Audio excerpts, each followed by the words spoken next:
Hello, আসসালামু আলাইকুম সবাইকে। আমি Jannatul Keya from Jannatul Keya makeup studio চলে আসছি আজকে আবার আরেকটি ক্লায়েন্টের ব্লগ নিয়ে।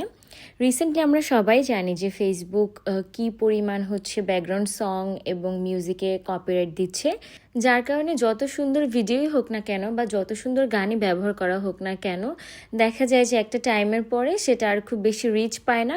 এখন থেকে আমি ডিসাইড করেছি আমি যখন একটু সময় পাবো আমার ক্লায়েন্টদের জন্য আমি টুকটাক টিপস সহকারে পুরো জিনিসটাকে একটু ডেসক্রাইব করে ছোট ছোট ব্লগ বানানোর চেষ্টা করব। এই ভিডিওটিতে আমরা যে সুন্দর আপুটাকে দেখতে পাচ্ছি, এই আপুটা আমাকে 2 দিনের জন্য বুক করেছিল তার এবং তার আম্মুর মেকআপটা করার জন্য। ইভেন্টটা ছিল তার ভাইয়ের বিয়ে।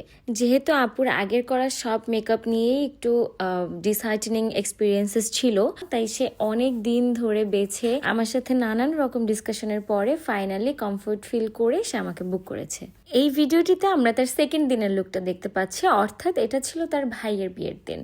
আপু এত সুন্দর একটা শাড়ি পরেছে উইচ ইজ কাইন্ড অফ একটু ডার্ক মফ পিঙ্কের মধ্যে, এবং আমি সেটার সাথে মিল রেখে তার লুকটা ক্রিয়েট করার চেষ্টা করেছি।